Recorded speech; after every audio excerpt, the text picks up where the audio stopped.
Ahora sí, lista la grabación, sean todos bienvenidos. Vamos a pasar a conocer a nuestros expositores de esta noche. Entonces le voy a pedir a mi hermana Carolina que por favor abra su micrófono y su cámara para que todos la podamos conocer. Bueno, todos los que no han tenido todavía el gusto de conocerla. Buenas tardes, noches, en realidad, buenas noches compañeros y hermanos. Mi nombre es Carolina Quiroz, hoy los voy a estar acompañando a lo largo de este nuevo tema, muy interesante, ya para finalizar el bloque de la Eucaristía. Y pues en realidad muy agradecida con Dios porque me permite compartir con ustedes este tema que es apasionante como lo es la Eucaristía. Así que un abrazo a todos. Gracias, Caro. Y le voy a pedir entonces ahora al hermano Pablo si puede abrir un momento su cámara y su micrófono para que se pueda presentar. Pablo. Bueno, buenas noches a todos, ¿cómo les va? Para mí es un placer poder estar aquí con todos ustedes. Hay muchos hermanos que ya me conocen, otros pues no me conocen. De verdad que para mí es una bendición poder pertenecer al Ministerio de Apologética y a la Santa Iglesia Católica. Yo espero de todo corazón que este curso y este tema pues les sirva de mucho en su formación como cristiano. Gracias, Pablito.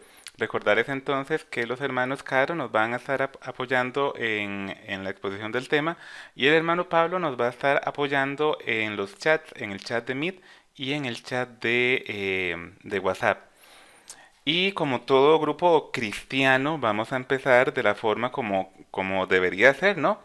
Pero en esta ocasión quisiera preguntar, solicitar la ayuda de algún hermano o hermana que tenga el gusto de dirigirnos en la oración. Entonces, aquí es el primero que diga yo quiero. Yo quiero. Ay, bueno, solo que me salieron dos a la vez. No sé quién me dijo quién primero. Yo, Adriana de Ah, Costa Rica. listo, Adriana, ¿nos acompañas en la oración, por favor? Nos diriges en la Con oración más mucho bien. gusto. Sí, señor. En el nombre del Padre, del Hijo y del Espíritu Santo. Amén. Amén. Gracias te damos, Padre de infinita bondad y misericordia, por el día que tuvimos hoy, por nuestras familias, nuestros trabajos, nuestra lucha, nuestra vida. Te queremos poner en tus manos nuestra clase de hoy, nuestros profesores, los que nos van a dar las lecciones de hoy, para que ellos nos transmitan ese conocimiento, para que vayamos saliendo cada vez más fortalecidos para defender nuestra fe en ti, Señor, y que los bendiga siempre, y que bendiga siempre a este ministerio, a sus servidores, que bendigas a todos y cada uno de los que estamos aquí reunidos, a sus respectivas familias, que nos cubras y protejas con tu preciosa sangre ante este virus, que solo tú, Señor, sabemos que tienes el poder para limpiar a la tierra de todo esto y sabemos que lo harás, Señor. Todo esto te lo ponemos por intercesión de tu bendita Madre, en tus gloriosas y benditas manos, Señor. Y te saludamos también, Madrecita Santa, con un Dios te salve María, llena eres de gracia, el Señor es contigo, bendita eres entre todas las mujeres y bendito sea el fruto de tu vientre Jesús. Santa María, Madre de Dios, ruega por nosotros los pecadores, ahora y en la hora de nuestra muerte. Amén. Gloria sea al Padre, gloria sea al Hijo, gloria al Espíritu Santo, como era en un principio, ahora y siempre, por los siglos de los siglos. Amén. Amén. Muchas gracias, hermana. ¿Caro?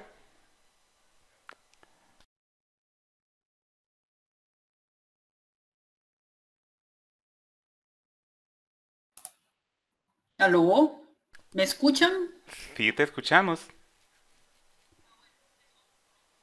Ah, bueno, qué susto. Por un momento pensé que me había ido. No, no, aquí te escuchamos. Voy a compartir pantalla. Ok.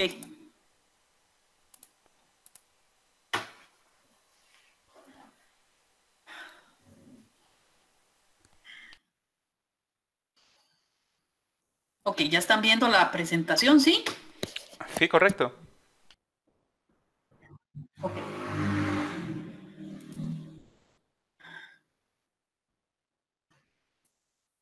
Bien.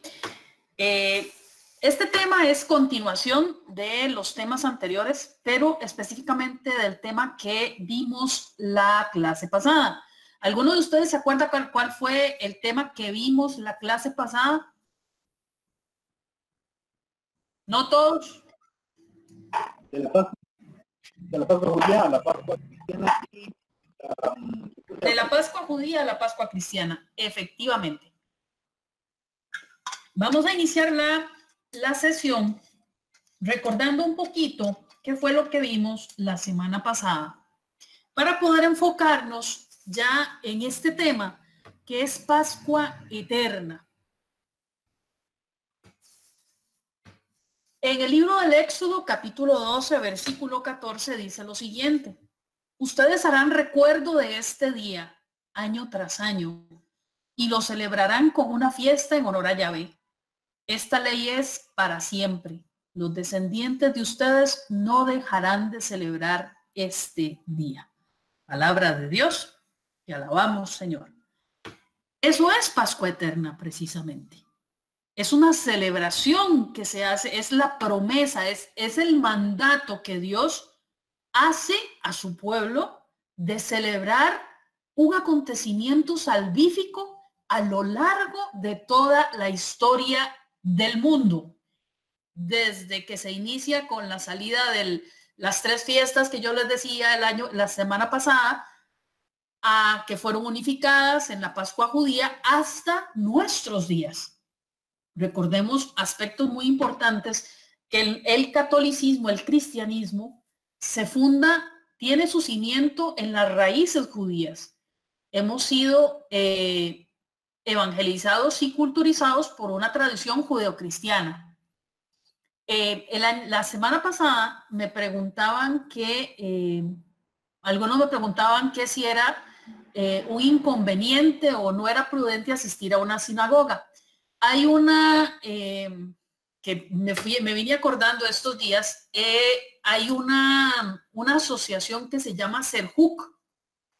Serjuk es una asociación de católicos y judíos. Estos pues tratan de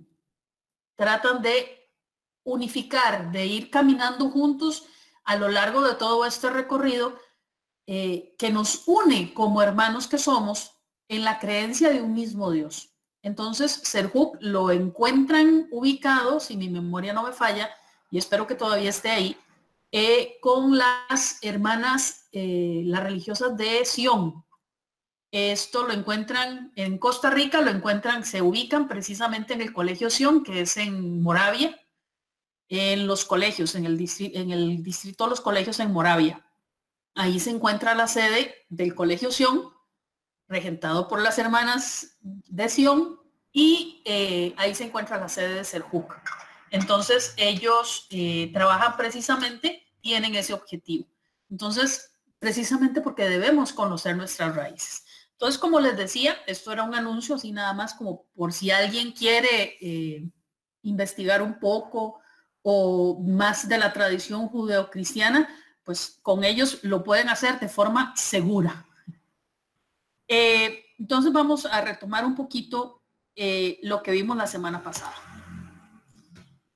La fiesta de la Pascua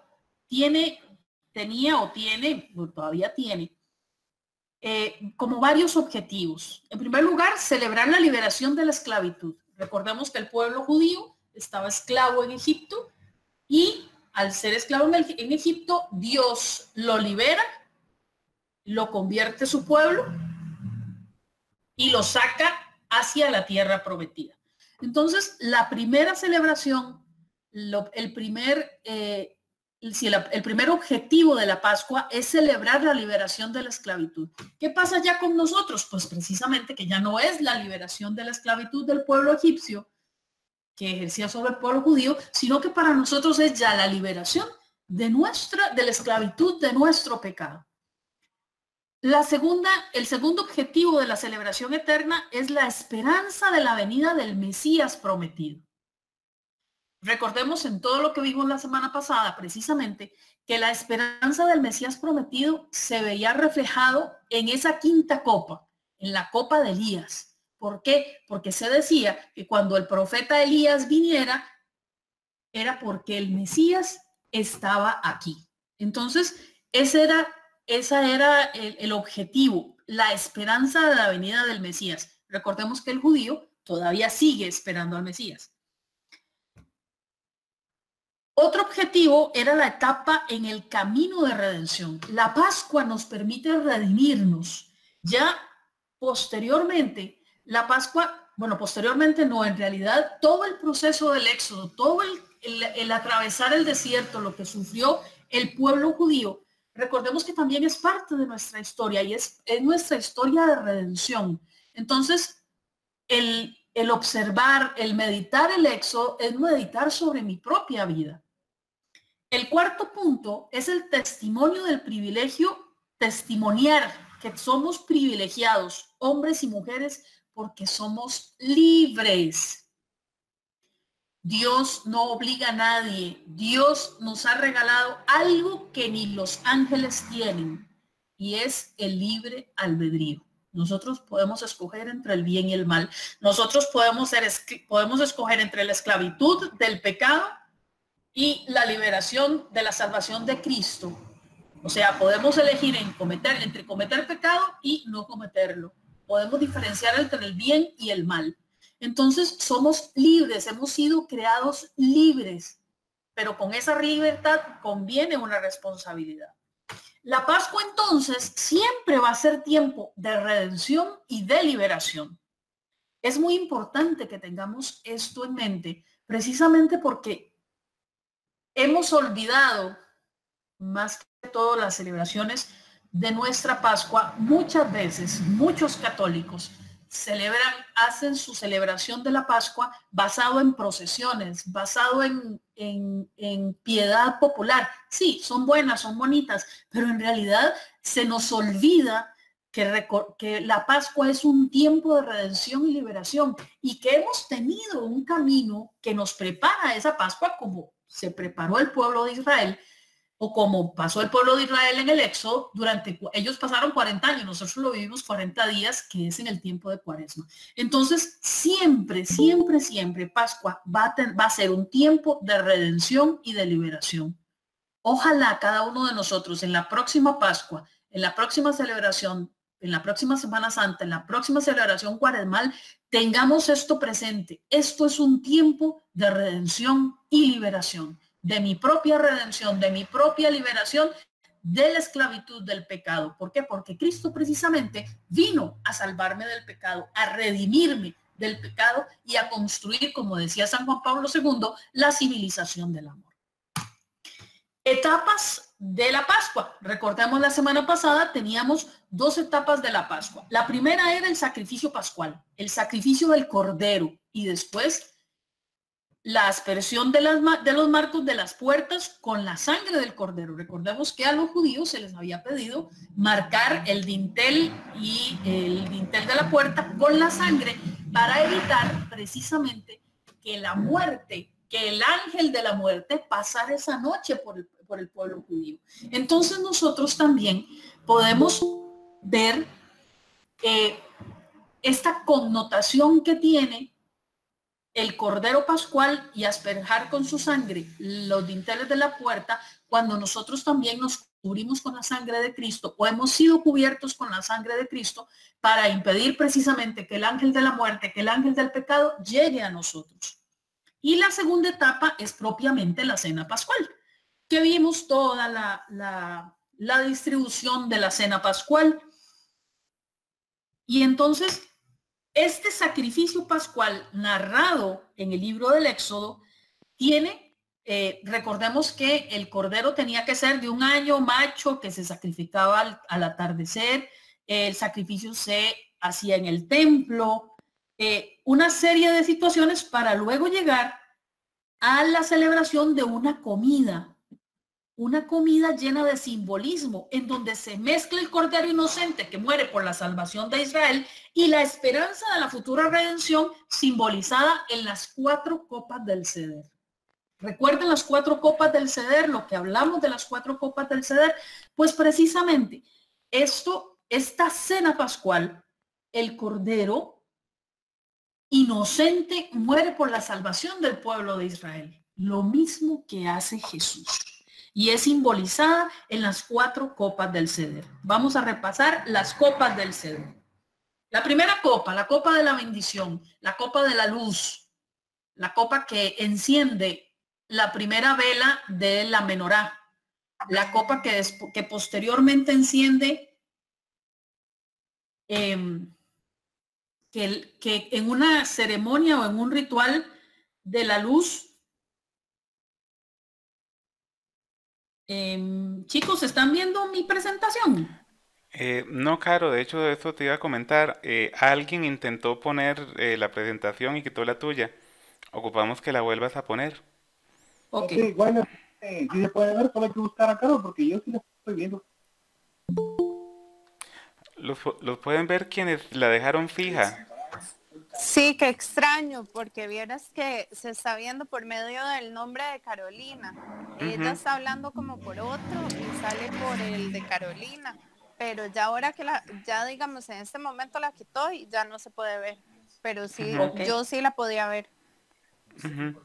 Sí, claro, nada más vuelve a intentar ponerla. Es eso, Ok. hermanos, cuando alguien por accidente intenta compartir su propia pantalla, entonces quita al presentador. Ok, en este momento acabo de dejar de compartirla ya del todo para todos y voy a volverla a poner.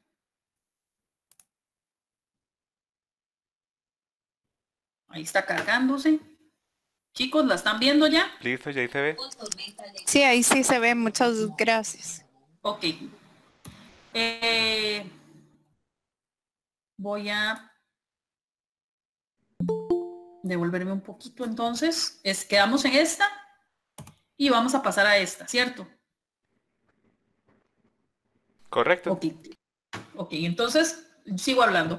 Copa de la bendición. Recordemos que es la copa en donde se habla de la bendición de Dios para cada uno de nosotros. Y entonces es ese Dios que es luz, que nos permite ver la luz y que nos ilumina y que nos saca del dominio de las tinieblas porque Él es la luz. La siguiente copa es la copa de las plagas.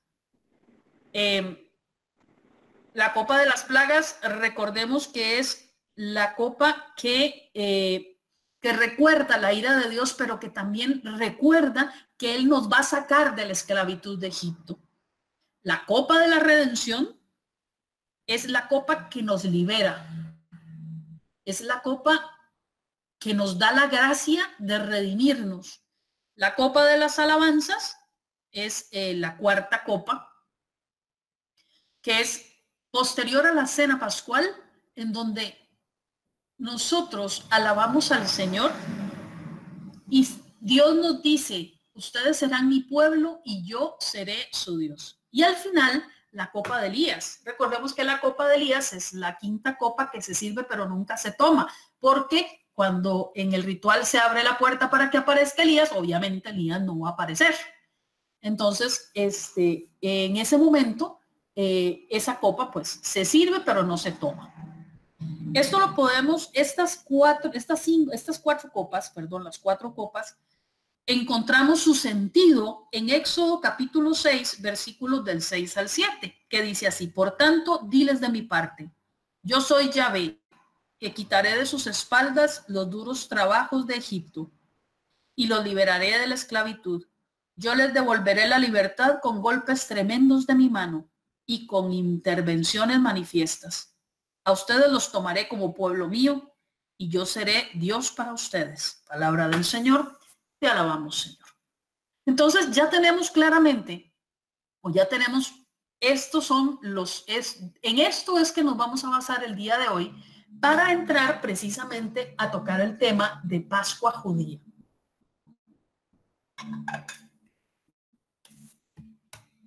Y nos vamos a regresar en el tiempo y nos vamos a ubicar en esa preparación de la Pascua, en esa noche del Jueves Santo, donde Jesús en Lucas capítulo 22, versículo 15 nos dice: en verdad he deseado muchísimo comer esta Pascua con ustedes.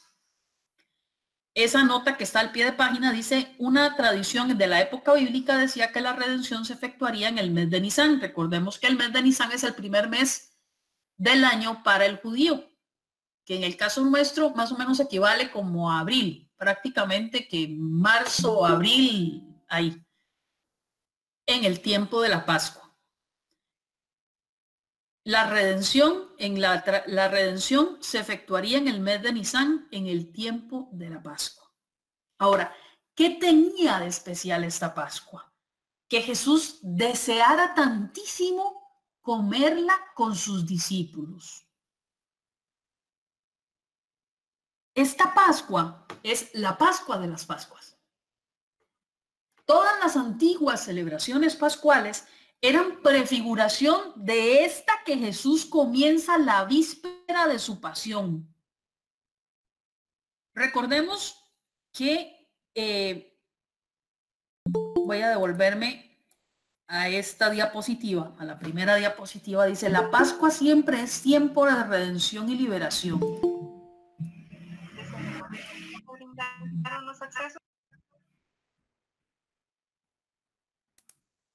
Ay, santo. Ok.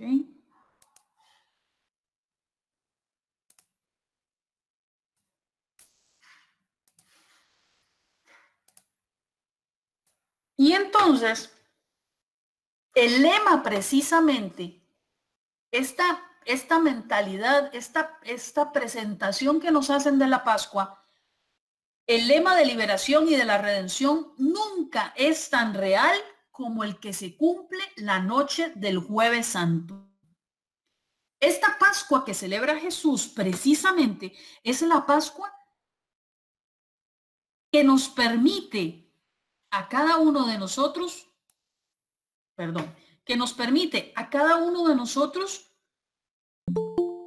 enlazar, o Jesús enlaza la antigua Pascua con la nueva. Y es el mismo Jesús el que dará la pauta de cómo celebrar esta Pascua. Recordemos que Jesús cambia, varía la forma de celebrar la Pascua. Lo veíamos la semana pasada. Pero quiero traer a colación unos puntos muy importantes que no mencionamos la semana pasada y que precisamente porque eran parte de este tema, del tema de hoy. En primer lugar, si cada uno de nosotros se pone a leer los 4 evangelios, Mateo, Marcos, Lucas y Juan, en ninguno indica o muestra el Cordero Pascual. El animalito, ninguno lo muestra. Jesús celebra la Pascua antes del día de Pascua.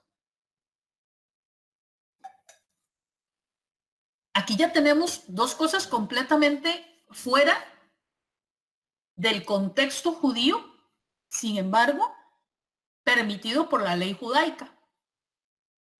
Según el Mishnah, recordemos que el Mishnah era el librito donde estaban todas las formas o la liturgia, descrita la liturgia de cómo celebrar la Pascua.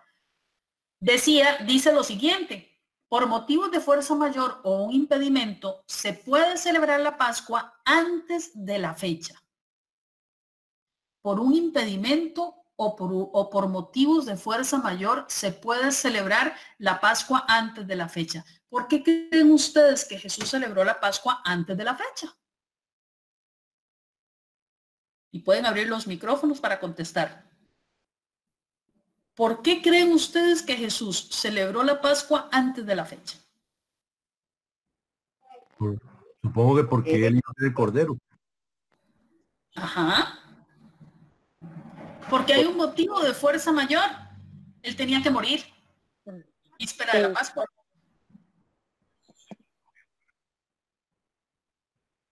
Entonces, al morir Jesús víspera de la Pascua, al celebrar la Pascua antes de la fecha de la Pascua, estaba permitido en la ley. Por lo tanto, no tenían cordero. ¿Por qué? Porque el cordero tenía que matarse el día de Pascua en el templo.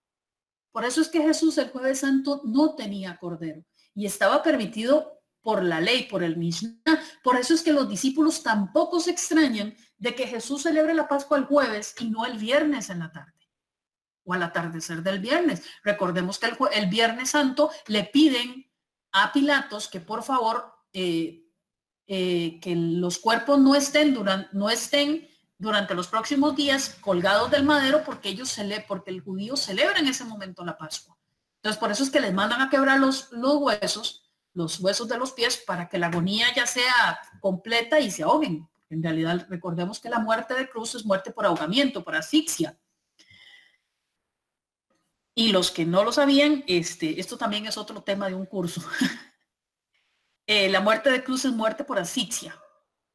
Entonces, por eso es porque ellos apenas iban a empezar a celebrar la Pascua. Y Jesús la celebra antes precisamente porque había un motivo de fuerza mayor.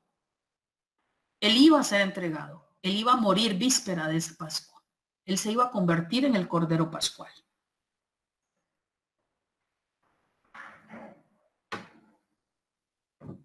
Por eso, porque Jesús ocupa el lugar del Cordero Pascual y es él, este Cordero, el Cordero de la nueva alianza.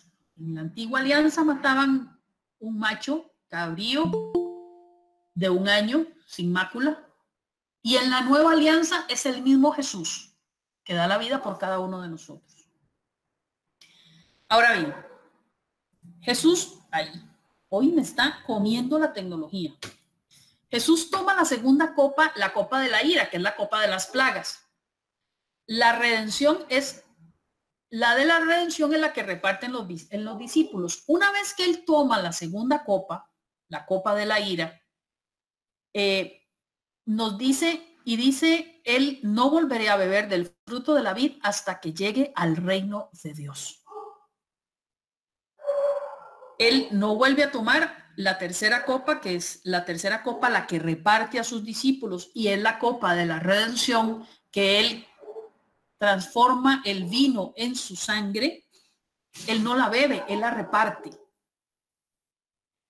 Y después tiene el pan, la celebración del pan. Toma la segunda copa y empiezan la cena. Recordemos que con la segunda copa se empieza la cena. Y el matzá, los 3 panes ácimos, y tome el aficomen. ¿Cuál es el aficomen? El pan del centro. El pan del centro se parte en la liturgia pascual judía, se parte y se esconde en la mitad. Pero en nuestra liturgia, Jesús transforma esos 3 panes que figuran o que prefiguran las que siempre han prefigurado, valga la aclaración, a la Santísima Trinidad. Esos 3 panes, Padre, Hijo y Espíritu Santo. Y él toma el del centro. Él toma el segundo, que nos recuerda que Jesús, el Hijo, la segunda persona de la Santísima Trinidad. Y él él lo parte y lo reparte entre nosotros. Este pan siempre ha representado a Jesús por los siglos en celebraciones pascuales y toma el verdadero sentido al decir: este es mi cuerpo que será entregado por ustedes. Jesús hace referencia al Cordero Pascual, al Cordero de la liberación y la redención. Recordemos que la liberación y la redención iban a pasar en Pascua. Jesús en ese momento, él se convierte en el Cordero. Y es muy curioso. Aquí hay algo sumamente curioso que tenemos que tomar en consideración. Les decía que en el momento en que están partiendo el pan, en la tradición judía, en la liturgia judía, el pan, una mitad se esconde para que después los niños lo busquen. Lo busquen y el que lo encuentra es el premio. Y él es el que se lo come como postre. Para nosotros tiene un significado todavía mucho más elevado. ¿Por qué? Porque el que encuentra a Jesús en la Eucaristía, en ese pan que se parte, encuentra y se lleva el premio de la vida eterna. Entonces, si nos vamos poniendo, si estamos tratando de entender este gran misterio, todo en la liturgia pascual judía tiene un sentido en nuestra liturgia. Por eso es que es Pascua eterna. Por eso es que celebramos la Pascua eterna.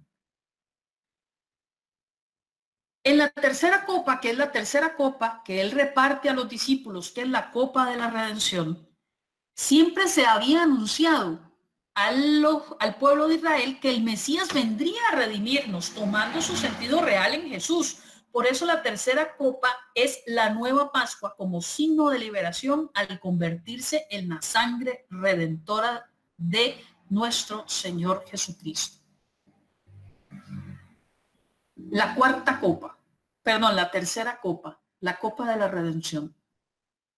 Jesucristo asume su realidad. Asume esa realidad de que Él es el camino, la verdad y la vida. Es la redención y la liberación del pueblo, pero no solamente del pueblo judío. El pueblo judío es la antigua alianza, es de cada uno de nosotros. Por eso es que Él funda una nueva alianza. Termina la cena de forma abrupta y al no beber la cuarta copa, rompe por completo con las normas litúrgicas del Seder. Lo rompe por completo. A partir de este momento, Jesús crea una nueva liturgia. Jesús crea una nueva celebración pascual. ¿Por qué? Porque Él no bebe de la cuarta copa. Él desde la segunda copa había dicho, y no volveré a tomar del fruto de la vida hasta que no me encuentre en el reino de mi Padre. Salen de noche, por lo tanto, no ponen tampoco la copa de Elías.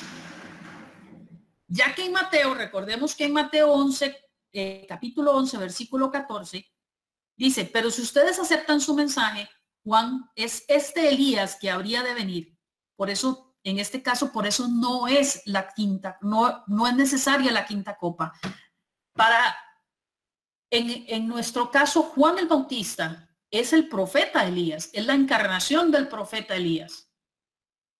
Juan el Bautista es ese profeta Elías que estábamos esperando. No es el profeta Elías el del Antiguo Testamento, no, es lo que simbolizaba Elías para el Antiguo Testamento, lo simboliza Juan el Bautista para el Nuevo Testamento, para la Nueva Alianza. Entonces, por decirlo de alguna forma, Elías se encarna en Juan el Bautista. La prefigura de Juan el Bautista es Elías, porque es la voz que anuncia, una voz que clama en el desierto. Conviértanse y crean, conviértanse y crean en la palabra. Por eso es que esta quinta copa no era necesaria.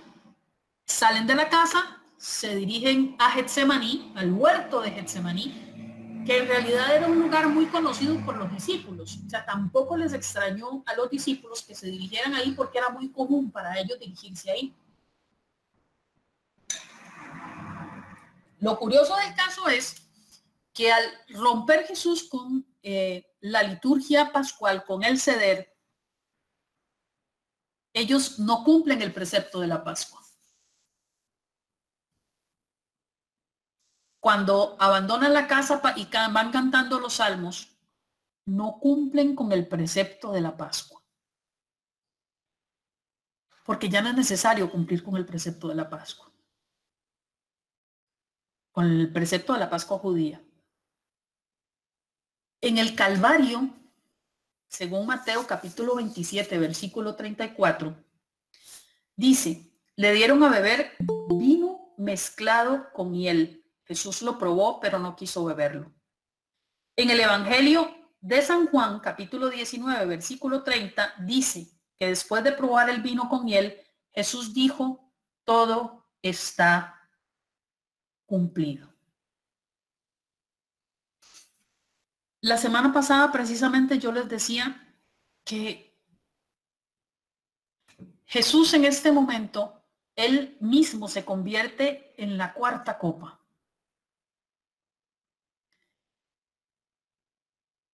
Pero aquí hay que tener, de alguna forma, aplicar un poquito más un concepto muy importante para Jesús, y es el reino de mi Padre. Vamos a verlo un poquito más adelante. Dice, Mateo 26:39. Fue un poco más adelante y postrándose hasta tocar la tierra con su cara, oró así: Padre, si es posible que esta copa se aleje de mí, pero no se haga lo que yo quiero, sino lo que tú quieres. La cuarta copa. En Juan nos dice, todo está cumplido. No se haga mi voluntad, lo que nosotros conocemos tradicionalmente, no se haga lo que yo quiero, sino lo que tú quieras. No se haga mi voluntad, sino la tuya. Aleja de mí esta copa, la cuarta copa, la copa de la redención, aléjala de mí. Pero que no se haga mi voluntad, sino la tuya. Hay una gran conexión entre la copa, esta cuarta copa, y el reino de Dios. El reino de Dios es para aquellos que hacen la voluntad de Dios.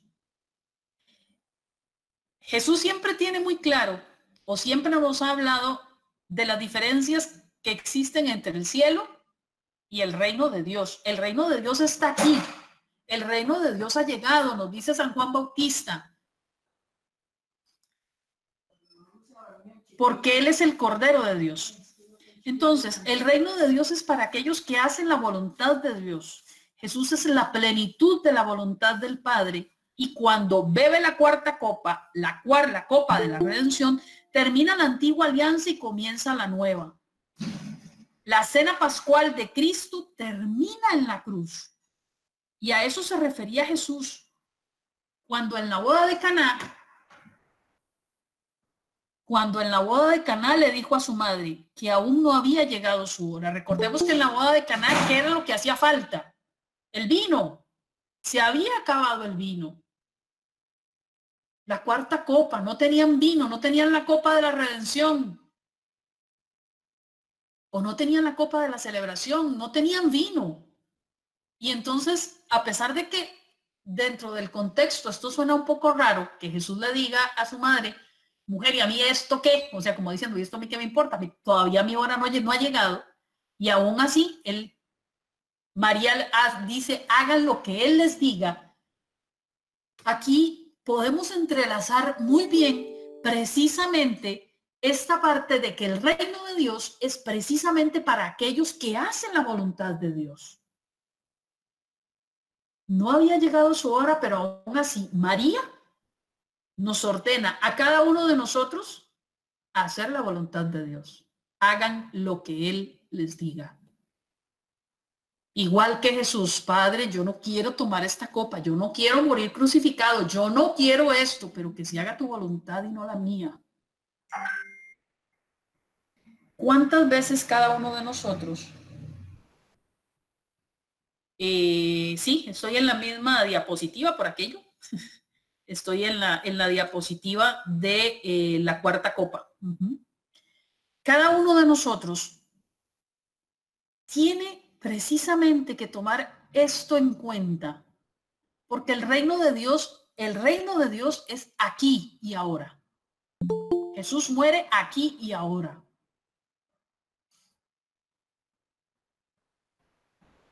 También la boda de Caná prefigura precisamente la boda del Cordero con la iglesia, donde el vino nuevo es el vino de la nueva alianza. Esta frase fue un poco más adelante y postrándose hasta tocar a la tierra con su cara, oró así: Padre, si es posible que esta copa se aleje de mí, pero no se haga lo que yo quiero, sino lo que tú quieres. Ese es el reino de Dios. ¿Quién está en el reino de Dios? El que hace la voluntad del Padre. Y María nos lo recuerda: hagan lo que Él les diga.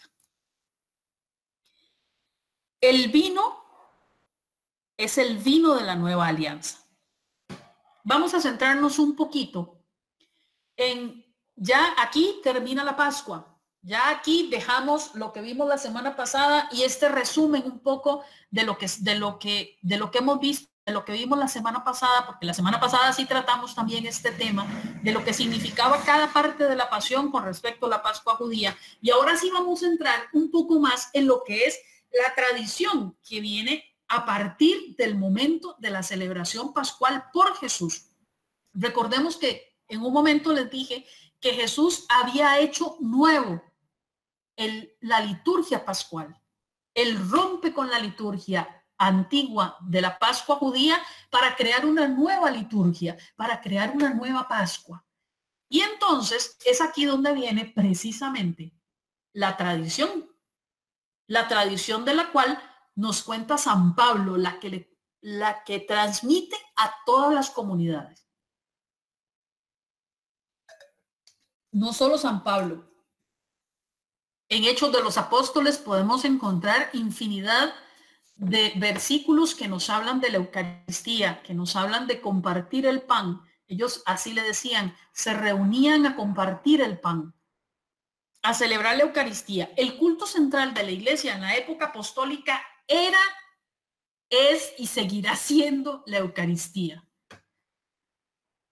Pablo transmite eso a las comunidades. Lo podemos encontrar en la primera de Corintios, capítulo 11, primera de Corintios, capítulo 11 del 23 al 26.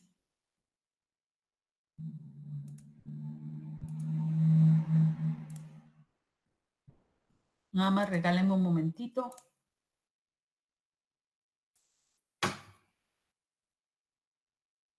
Corintios capítulo 11, primera de Corintios capítulo 11,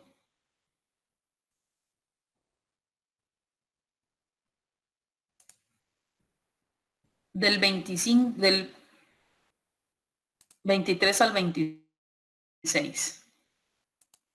Dice así: yo he recibido del Señor lo que a mi vez he transmitido. El Señor Jesús, la noche en que fue entregado, tomó pan y después de dar gracias lo partió diciendo: esto es mi cuerpo que es entregado por ustedes.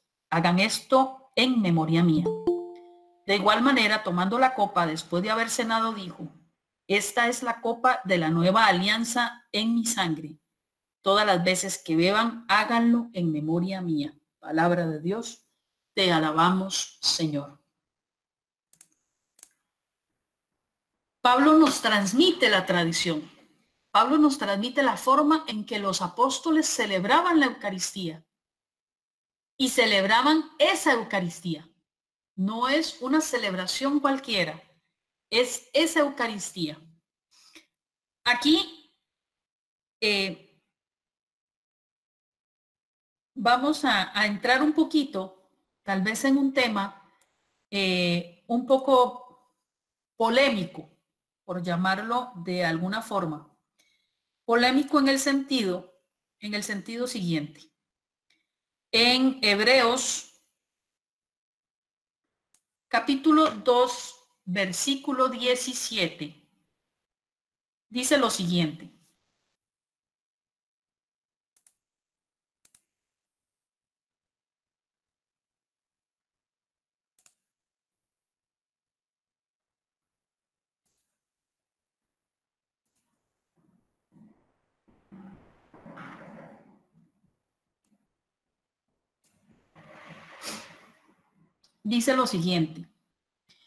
por eso tuvo que hacerse semejante en todo a sus hermanos, y llegó a ser el sumo sacerdote lleno de comprensión, pero también fiel al servicio de Dios, que les consigue el perdón.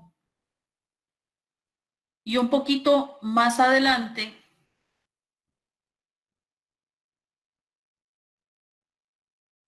nos dice, aquí hay una especie de, vamos a ver, aquí hay una especie es alguno de los versículos de Hebreos nos dicen el de Hebreos capítulo 7, versículo 27, y dice lo siguiente: esto lo hizo una sola vez y para siempre, cuando se ofreció a sí mismo. Los hermanos de otras denominaciones cristianas constantemente nos bombardean a nosotros los católicos con este versículo, con el versículo 7, con el versículo 27 del capítulo 7 de la carta a los Hebreos. ¿Por qué? Porque entonces ahí se basan nuestros hermanos separados en decir que la Eucaristía, que nuestra Eucaristía no tiene un aspecto sacrificial, o no es, lo que nos dicen es que no tiene valor la Eucaristía. ¿Por qué? Porque Jesús hizo esto una única vez y para siempre, se ofreció a sí mismo, que no tiene sentido que nosotros estemos ofreciendo misas como sacrificio cuando ya Él lo hizo una sola vez. Entonces aquí entramos en una polémica, porque en realidad, efectivamente, Jesús se ofrece una única vez por la salvación de nuestros pecados. Se está hablando y se convierte en el capítulo 9, versículo 12, nos lo aclara, dice: Jesús no tiene que estar, aquí vamos a tratar de aclararlo esto así como de una vez, para que cuando les digan y les suene, les pongan ese versículo bíblico, los ataquen con eso, pues sepamos cómo responder. Este capítulo, en realidad, el capítulo 7 de Hebreos, habla de la necesidad que tenían los sumos sacerdotes de la antigua alianza de purificarse ellos antes de ofrecer sacrificios y de su entrar continuo a ofrecer sacrificios expiatorios por los pecadores. Jesús es un mejor sumo sacerdote, pues no tiene necesidad de ofrecer día a día sacrificios por los pecados. Esto lo hizo de una vez en el Calvario. En el capítulo 9, versículo 12, nos lo aclara. Jesús no tiene que estar entrando y saliendo del lugar santísimo como sumo sacerdote de Israel. Jesús entró de una sola vez con su propia sangre. Se está hablando de la legalidad sacrificial de la antigua y de la nueva alianza. En el versículo 23 en adelante, Pablo va a aclarar cómo los rituales del templo de Jerusalén era prefigura de la nueva liturgia celestial. Ya Jesús está entronizado de una vez y para siempre en el templo celestial como sumo sacerdote y mediador. ¿Esto invalida la misa como sacrificio? No, de ninguna manera. Lo vamos a ver en el capítulo 9 de la carta a los Hebreos, en su versículo 23, donde dice: fue pues necesario que la copia de las realidades celestiales fuese purificada en los sacrificios, pero las realidades celestiales mismas requieren mejores sacrificios. En este capítulo y en Hebreos 8, del 2 al 3, San Pablo nos hace una comparación de los sacrificios de la antigua alianza y del sacrificio de Cristo. Y es notable que al hablar del sacrificio de la realidad celestial, lo habla en plural, no lo habla en singular. Mejores sacrificios. Él no dice mejor sacrificio, que sacrificios, dice mejores sacrificios. ¿Y por qué son mejores?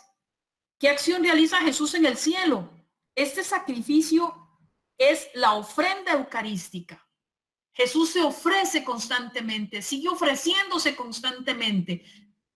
Entendamos que es un único sacrificio, no que se repite, sino que se renueva constantemente. Eso es lo que debemos de entender de este versículo cuando nos atacan con este versículo. Eso lo hizo una sola vez y para siempre cuando se ofreció a sí mismo. Nadie más se está ofreciendo por Jesús. Él no lo hace repetitivamente. Una sola vez era necesario. Una cosa es repetir y otra cosa es completamente diferente lo que hacemos en la Eucaristía. Nosotros no repetimos en la Eucaristía. Nosotros no repetimos. Nosotros recordamos, nosotros conmemoramos, nosotros celebramos.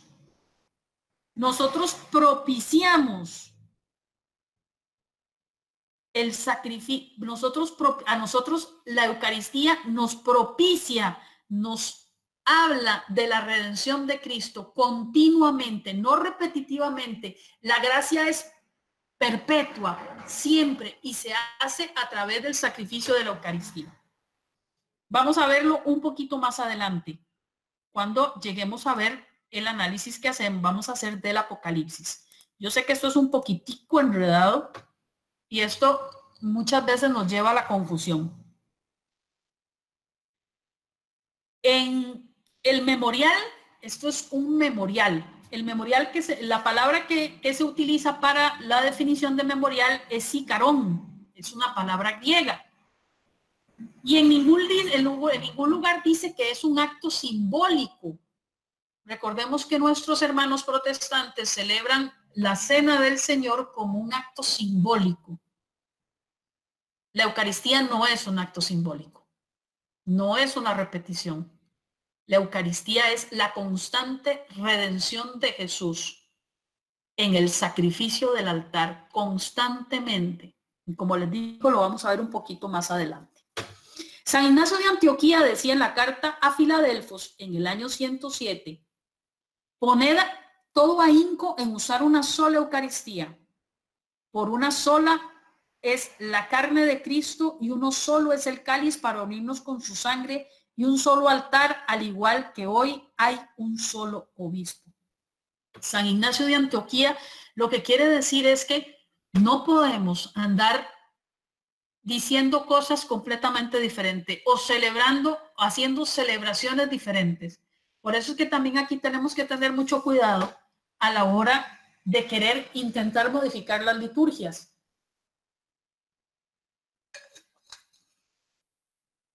De querer modificar las liturgias, de decirle al Padre, mira Padre, ya ahí voy a decir una tontera, pero en ese tiempo eran los panes ácimos, y nosotros no estamos acostumbrados a comer panes ácimos, entonces comamos tortillas.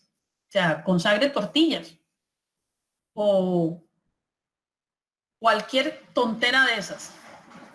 O, no, Padre, se lo digo por experiencia propia. Padre, en lugar de la homilía, hagamos una obra de teatro en media misa. Se lo digo porque en los años 80 se cometieron muchos de esos pecados y los que tienen más o menos mi edad, que en los años 80 estaban entrando en la adolescencia, y tal vez eran metidos en la iglesia, por lo menos en mi parroquia, pues nosotros sí, en Pastoral Juvenil, en las homilías hacíamos obras de teatro.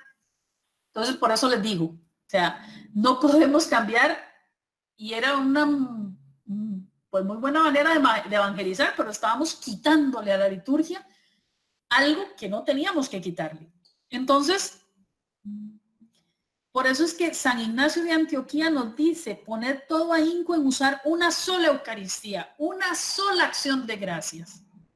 San Justino, en el año 150, describe la celebración eucarística, la liturgia dominical, y esta es la misma 1900 años después. Se celebra de la misma manera. En diferentes ritos, pero se celebra de la misma manera. ¿Por qué? Porque en la liturgia católica tenemos dos ritos para celebrar la Eucaristía, el rito oriental y el rito occidental. El rito de la misa, lo que se conoce como, el rito oriental, hay rito oriental, hay rito occidental, que es la misa como la conocemos nosotros. Pero ese rito occidental se divide en dos ritos. El rito que conocemos nosotros, los que nacimos posteriores al año 1965, que termina Vaticano II, y aquellos que nacieron antes de 1965 conocen la misa tridentina, que era la misa donde estaba el sacerdote de espaldas al pueblo, y que todo se decía en latín, todo se rezaba en latín. Esos son los dos ritos válidos de celebrar la Eucaristía. Y es una misma Eucaristía, tiene la misma validez la misa tridentina como la misa del ritual romano actual. Tiene la misma validez, son los mismos gestos. Y San Justino, como les decía, en el año 150, describe precisamente lo que se debe hacer dentro de la liturgia eucarística. La Eucaristía es llamada sacrificio, es la renovación del sacrificio, no es la repetición, y quiero ser muy enfática con esto. La Eucaristía es la renovación del sacrificio de Cristo, no es una repetición. La renovación del sacrificio de Cristo en la cruz, pues el sacrificio de Cristo en la cruz es único y suficiente. La misa es un sacrificio perpetuo. La actuación del sumo sacerdote en el Santo de los Santos del Templo de Israel, el día de la expiación del Yom Kippur. El Yom Kippur es la fiesta del perdón que celebran los judíos. Como se nos narra en el Levítico, es algo muy curioso. ¿Por qué? Porque imponían las manos sobre el cordero. Los sacerdotes imponían las manos sobre el cordero. Y por eso es que quiero que tengan esta imagen. Imponían las manos sobre el cordero que iban a sacrificar. Esa imposición de manos sobre el cordero era como una especie de que a través del sacerdote se vaciaban todos los pecados de los israelitas, se sacrificaba el cordero, se tomaba esa sangre y ellos entraban con un susto tremendo al Santo Santorum, quitaba el velo donde estaba el arca de la alianza y entraba a ofrecer la sangre de Cristo. Él entraba solo y derramaba la sangre en el arca como testimonio de que el animal había muerto con los pecados de Israel y se consumaba la expiación de los pecados por la validez de un año. Esa era la tradición judía. En el caso de Jesús, en el caso de nuestra tradición, nosotros renovamos con la Eucaristía el sacrificio de Cristo en la cruz por la expiación de nuestros pecados. Todos los días renovamos ese sacrificio, no repetimos, dos cosas completamente diferentes y no me voy a cansar de repetírselos. Bien, vamos a entrar aquí a un libro que muchos de nosotros o que muchos le tienen miedo, que es el libro del Apocalipsis. Hay un autor, era un pastor protestante convertido al catolicismo, que dice que el libro más católico de los libros es precisamente el Apocalipsis. ¿Por qué? Porque describe una liturgia celestial muy parecida a la Eucaristía católica. Muy parecida a la Eucaristía que celebramos nosotros. Lo primero que tenemos que entender es que la palabra Apocalipsis era utilizada para el día en que terminaba toda una semana de fiesta en una boda judía. ¿Cuánto duraban las bodas judías? 7 días. El primer día de la semana, recordemos que el sexto día Dios descansa. Al séptimo día duraban 7 días. Entonces el Apocalipsis se celebra al séptimo día. ¿Y cuál es ese séptimo día? Perdón, sí, al sexto día. Sí, empieza el lunes y sexto día es sábado, domingo, el séptimo. Ok. 7 días. Entonces es el primer día de la semana. El Apocalipsis era el día en que el novio levantaba el velo de la novia y la veía por primera vez. En Efesios capítulo 5, Pablo llama a la iglesia la esposa de Cristo. Entonces, Juan tiene la visión del Apocalipsis en el día del Señor, el día domingo. Dice en Apocalipsis 1:3, dichoso el que la lee y dichosos los que la oyen. Aquí empezamos con la descripción de la liturgia de la palabra, la misma liturgia que celebramos en la Eucaristía.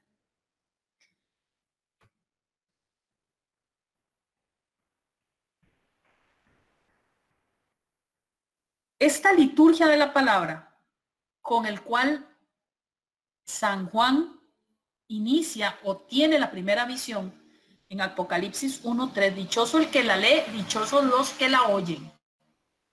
Si nosotros nos trasladamos a la Eucaristía, al momento de la liturgia de la palabra, hay una persona que proclama y todo el resto de nosotros la escuchamos. ¿Y por qué la escuchamos? ¿Para qué escuchamos la palabra de Dios?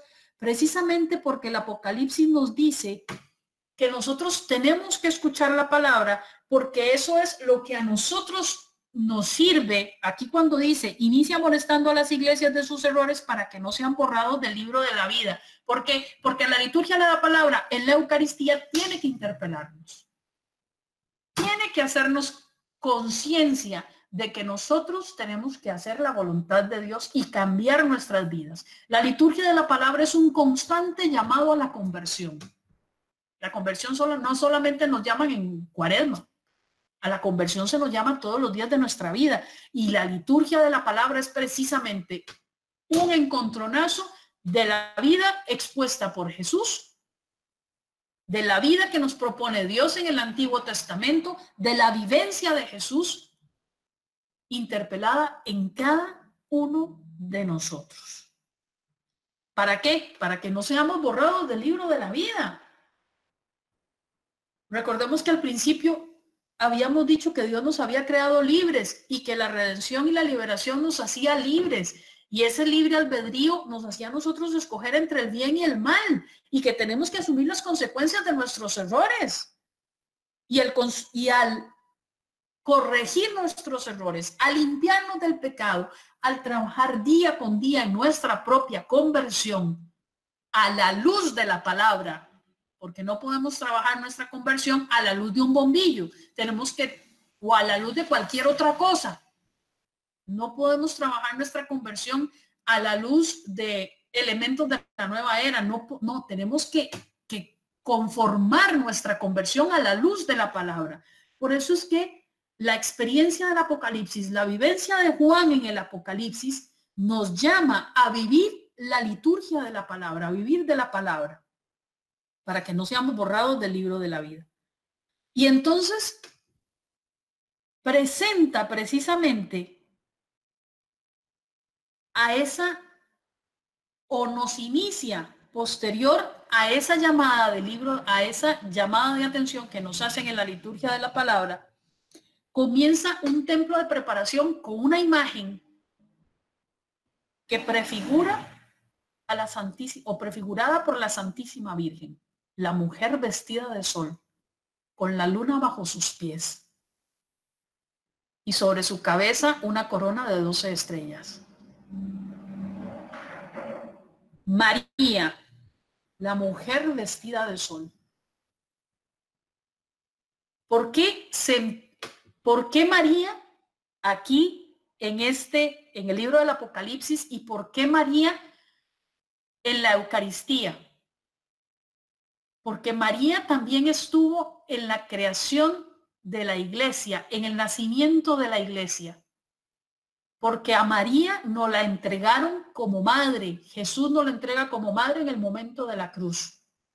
Está con los discípulos en el momento en que nace la iglesia. Se encuentra en el día de Pentecostés y ella misma recibe la plenitud del Espíritu Santo, mismo que ya había recibido en el momento de la concepción. La mujer vestida de sol. Y entonces, a partir de ese momento, a partir de esa mujer vestida de sol, si nos ponemos a leer el Apocalipsis, vamos a ver que esa mujer sufre.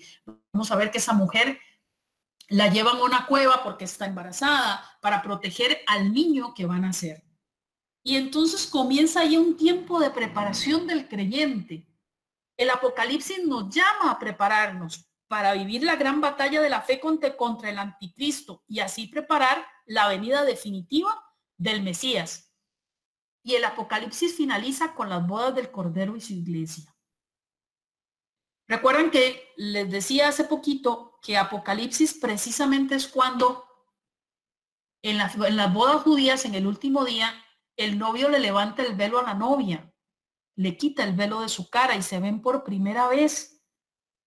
es exactamente la prefigura que hace de que Cristo es el novio, el Cordero es el novio, y le levanta el velo a la iglesia. La iglesia que, como dice San Pablo, es la esposa de Cristo y se regocijan en el banquete nupcial. Continuamos con el libro del Apocalipsis.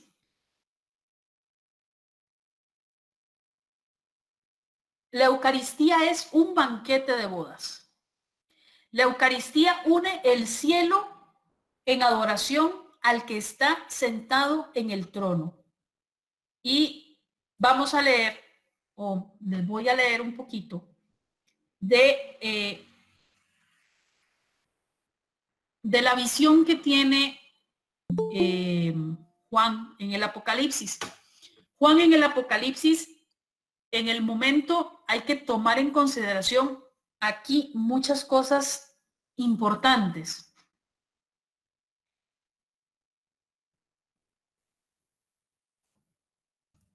Ay, ya se volvió a quedar pegada esta cosa.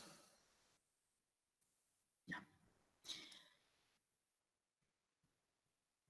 Vamos a revisar Apocalipsis capítulo 19, versículo del 9 al 10. Apocalipsis capítulo 19, versículo 19 al 10.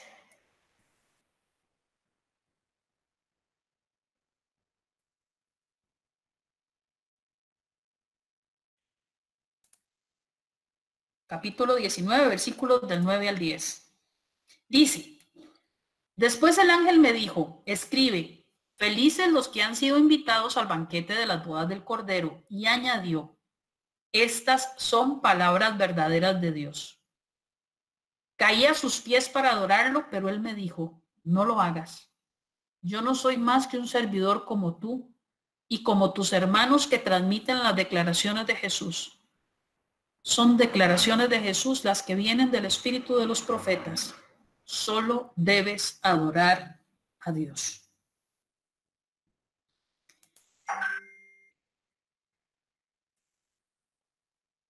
Bien.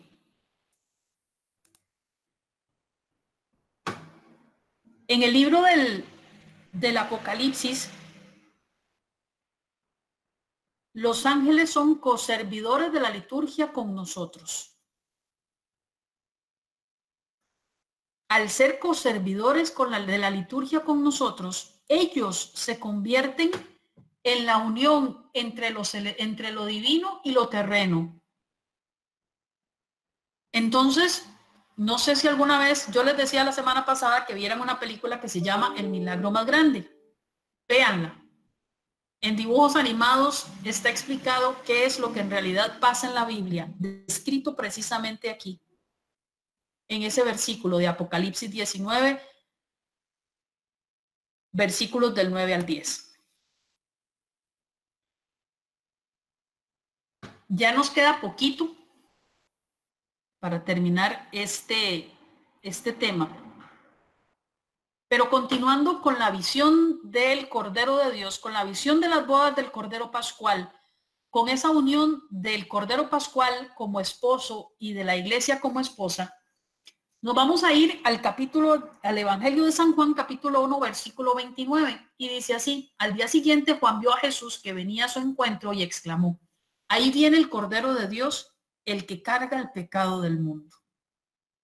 Juan el Bautista es la primera persona que relaciona al Cordero Pascual con Jesús.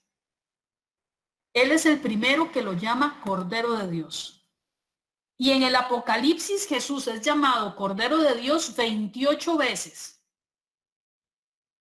Es la razón por la que la iglesia proclama que la Eucaristía es un sacrificio y es un sacrificio que está vigente. Hay una situación muy importante dentro del libro del Apocalipsis, que es que San Juan no ve a Cristo resucitado en su visión, no ve a Cristo resucitado y victorioso, lo ve sacrificado. Y entonces como lo ve sacrificado, aquí se trae abajo todo lo que nos dice la liturgia o la teología protestante de que el sacrificio de Cristo, de que la Eucaristía no tiene la validez del sacrificio de Cristo.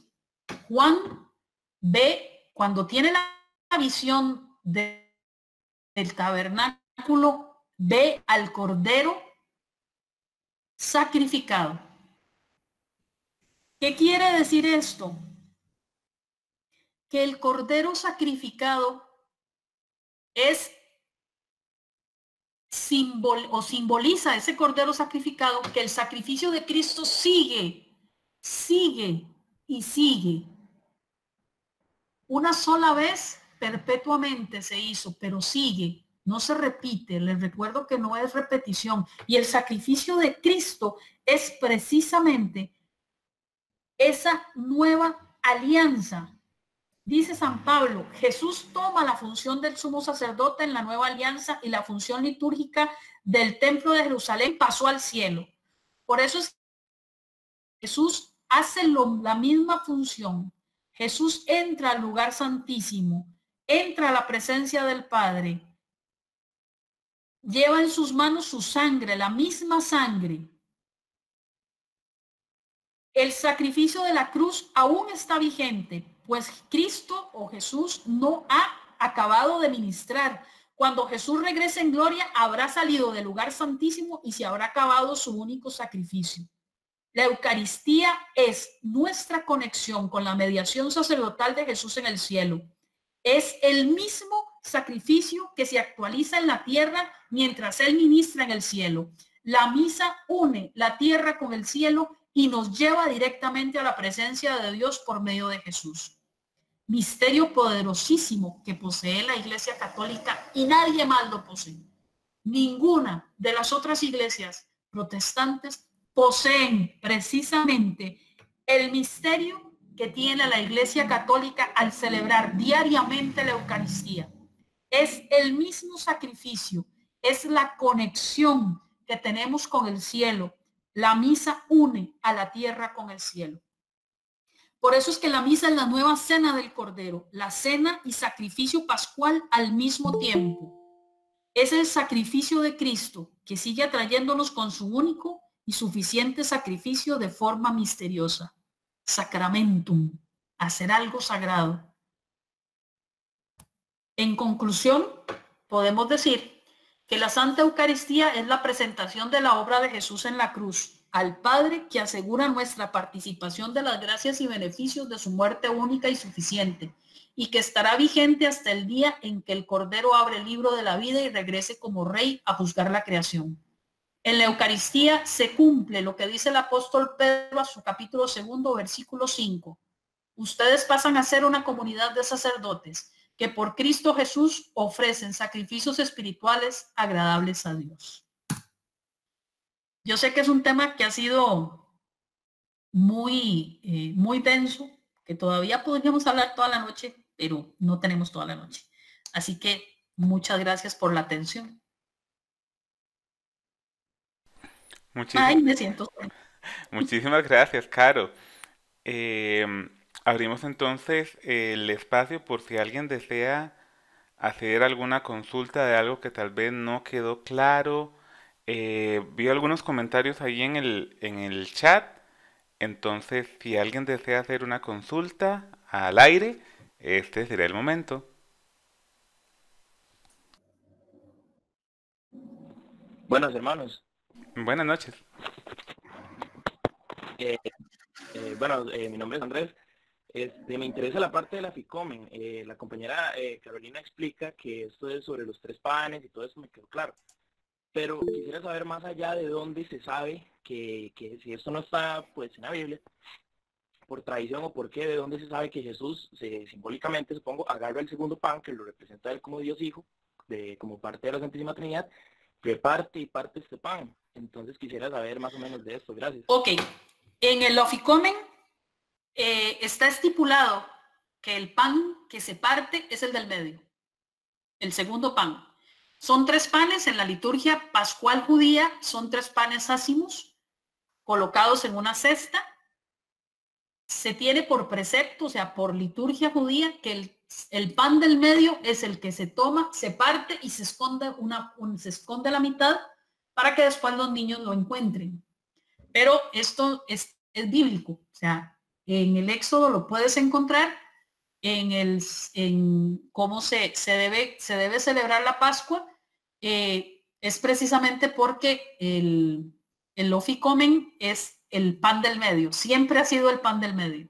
Entonces Jesús hace esta acción porque es parte de la liturgia judía, toma el pan del medio, lo parte y esconde la mitad, que en la sana teoría van a buscar los chiquitos como postre, pero para nosotros simboliza algo diferente, completamente diferente.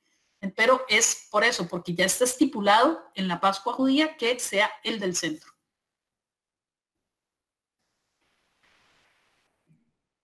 Buenas noches. Perfecto, muchísimas gracias. Muy claro. Buenas noches, hermanos. En cuanto a esa consulta de Andrés, yo quería nada más aportar que el aficomen, como dice Carolina, es parte de la liturgia judía. La liturgia judía se establece desde luego por el texto bíblico, pero además también por la tradición oral, que para ellos es igual de importante que el texto sagrado. Toda la tradición oral, ellos después, para poder mantenerla, la pasaron a escribir, ¿verdad? Y todo está escrito en la Misná. Entonces la Misná eso es como otro libro, no sagrado como la Biblia, pero ahí está como recopilada toda la tradición oral judía.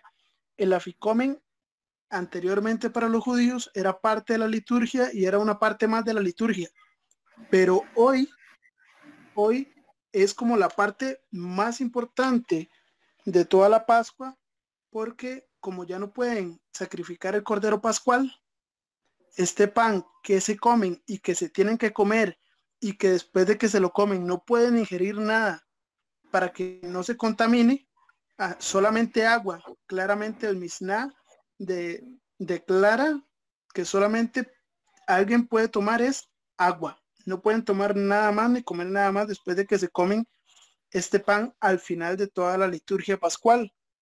Y para ellos ahora ese pan representa el cordero que antes sí podían sacrificar en el templo de Jerusalén.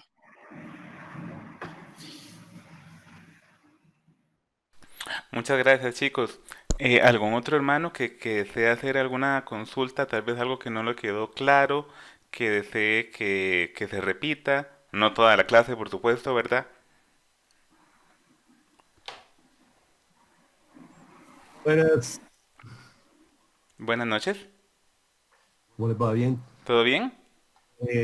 No, muy buena la exposición, pero las últimas palabras que dijo Carolina son proféticas. O sea, en realidad, un tema muy denso y llama más que a dudas, a reflexiones. Mi pregunta concreta, bueno, hay varias, pero el tiempo es oro. Es esto de, no entendí cómo es la boda de Caná, es prefiguración de qué parte de la cena. Ok, las bodas de Caná, recordemos que Jesús dice que el que hace la voluntad de Dios, vamos a ver, el que hace la voluntad del Padre es mi hermano, es mi hermana. Recuerdan esta parte del Evangelio. Pero también el que hace la voluntad de Dios es parte del reino de Dios. Entonces, cuando estamos hablando del reino de Dios, nos podemos, y de las bodas del Cordero, que el Cordero, ¿quién es? El que hace la voluntad de Dios. ¿Quién es Jesús? Jesús es el que hace la voluntad de Dios. Entonces, si nos tiramos para atrás al inicio de la vida pública de Jesús, el primer milagro que realiza Jesús lo realiza en una boda. Faltaba el vino. Y entonces ahí hay dos aspectos que tenemos que rescatar de esa boda. En primer lugar, faltaba el vino. ¿Quién es el vino para nosotros? Jesús. María le dice, no tienen vino. Y Jesús le responde, mujer, aún no ha llegado mi hora. Pero María le dice a los sirvientes, hagan lo que Él les diga.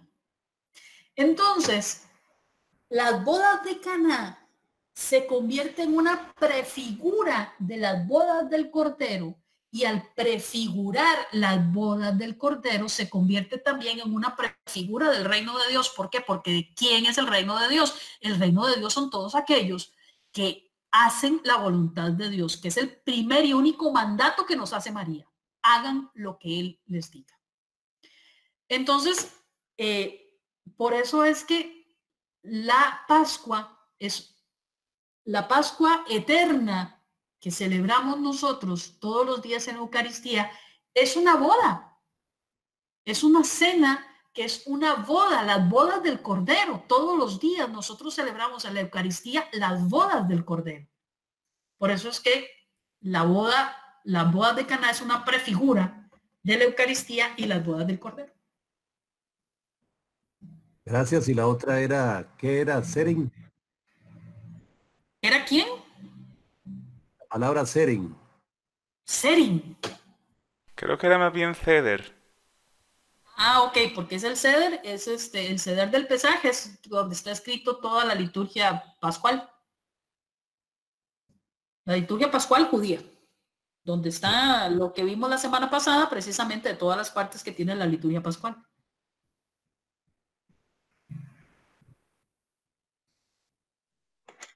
Sí, hermanos. Y la palabra ceder en específico, digamos, la traducción literal en hebreo es orden. Entonces es el orden de la Pascua, es como la liturgia pascual, ¿verdad? Es, en forma literal, ceder es orden, ordenanza.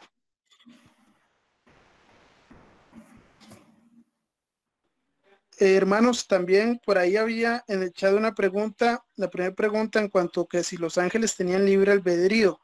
No. Eso se sale un poco del tema, pero yo sí quería tal vez recomendarles algo. Recomendarles al Padre Fortea. El Padre Fortea habla un poco sobre los ángeles. También pueden leer un poco el Catecismo de la Iglesia Católica sobre los ángeles. El Padre Fortea, a mí en lo personal, me gusta mucho un libro de él que se llama La historia del mundo angélico. Este libro lo basa en algunas revelaciones privadas que han tenido algunos santos y algunas reflexiones que también hizo Santo Tomás de Aquino sobre los ángeles, y tal vez eso los pueda iluminar un poco más en cuanto al papel de los ángeles y tal vez cómo creó Dios los ángeles, con qué propósito, ¿verdad? Entonces pueden leer ahí al Padre Fortea. Gracias, Pablo. Caro, ¿alguna última duda, pregunta, consulta, comentario que alguien desea hacer al aire, por así decirlo? Tal vez algún día hagamos un programa de radio, entonces sí podemos poner preguntas al aire. Buenas noches. Buenas noches. Quisiera hacer una consultita, me encantó.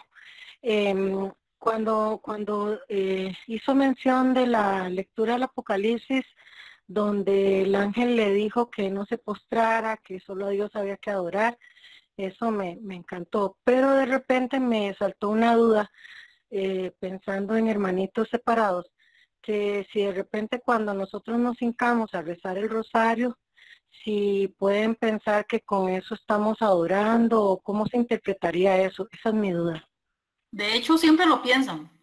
O sea, nosotros rezamos el rosario y ellos piensan que nosotros idolatramos a María, cuando no es cierto. O sea, nosotros tenemos muy bien estipulado las clases, lo que es la latría, la hiperdulia, la dulia, la hiperdulia. O sea, nosotros tenemos muy claro, cada católico debe tener muy claro cuál es la forma en que debemos de dar reverencia, en el caso de la Virgen María, a Dios, a los santos, a la Virgen María, etcétera. Entonces, A pesar de que esto no es parte del tema, sí les puedo decir que la latría es reverencia y culto, adoración que solo se le debe dar a Dios.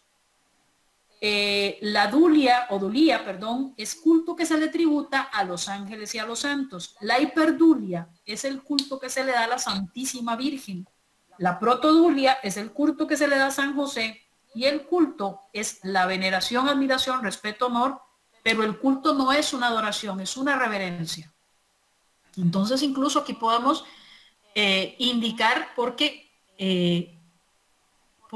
por ejemplo, nosotros tenemos la Eucaristía, en donde se nos permite, en donde adoramos a Dios, pero los cristianos protestantes solo tienen un culto. Y ese es un culto de veneración, admiración, respeto y honor, pero no es una adoración, sino es una reverencia. Entonces, incluso ellos, con respecto al curso, pues ya es incluso ahí cometen un error.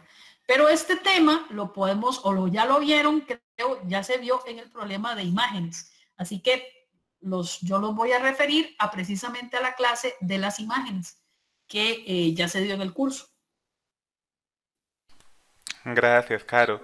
¿Alguna última duda, pregunta, comentario? O si no, para ir cerrando ya la clase de esta noche, entonces. A la 1. Weiler, ya para finalizar, nada más me gustaría responder a la última consulta del chat, que dice: en la confederación, cuando el sacerdote parte una esquinita de la hostia y la pone en el cáliz, ¿eso tiene algún significado especial? Y es para responder que desde luego, ¿verdad?, todo en la Eucaristía tiene un significado muy importante, y cuando el Padre une la hostia con la sangre, nos está refiriendo directamente a la resurrección de nuestro Señor Jesucristo. Es por eso que si usted recibe la hostia o si solo recibe el vino, usted está consumiendo el cuerpo, sangre, alma y divinidad de nuestro Señor, porque cuando la sangre está separada de la carne, no puede ser, eso es alguien muerto. Alguien vivo tiene cuerpo, sangre, alma y divinidad. Jesús vivo. Entonces, cuando usted recibe nada más el pan, recibe a todo Jesús. Cuando recibe el vino, recibe a todo Jesús. Por eso el sacerdote une el pan con la sangre para mostrarnos la resurrección del Señor, y que ahí estamos recibiendo a todo Cristo completo. Gracias, Pablito. Yo creo que entonces de esta manera estaríamos dando por concluida esta clase de hoy, y con esto estaríamos finalizando este bloque eucarístico. Invitarles para que nos acompañen en la próxima clase, la próxima semana, si Dios lo permite, porque vamos a estar empezando un nuevo bloque de temas, y es que ahora estamos como por bloques, pero esto se los voy a compartir mañana, cuando ya tenga el afiche. Pablito, ¿nos ayudas por favor con la oración de cierre? Claro. En el nombre del Padre, y del Hijo, y del Espíritu Santo. Amén. Gracias, Señor Jesús, por habernos hoy citado acá, por habernos dado una enseñanza más, una enseñanza tan importante para aprender a amar la Santísima Eucaristía.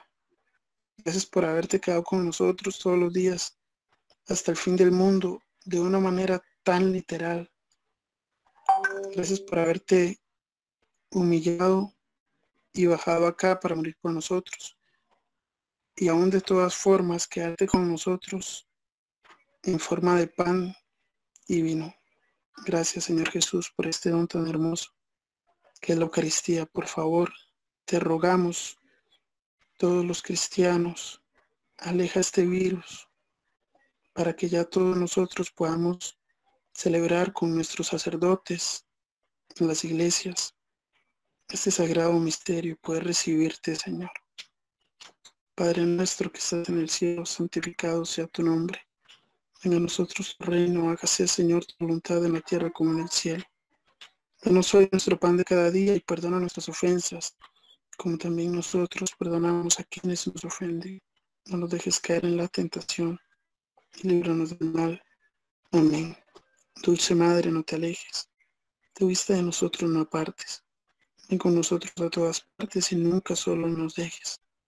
Ya que nos proteges tanto como una verdadera madre, haz que nos bendiga el Padre, el Hijo y el Espíritu Santo.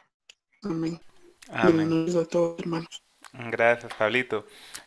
Caro, te voy a pedir entonces si puedes abrir un momento tu micrófono y tu cámara para que nos des tu mensaje de despedida.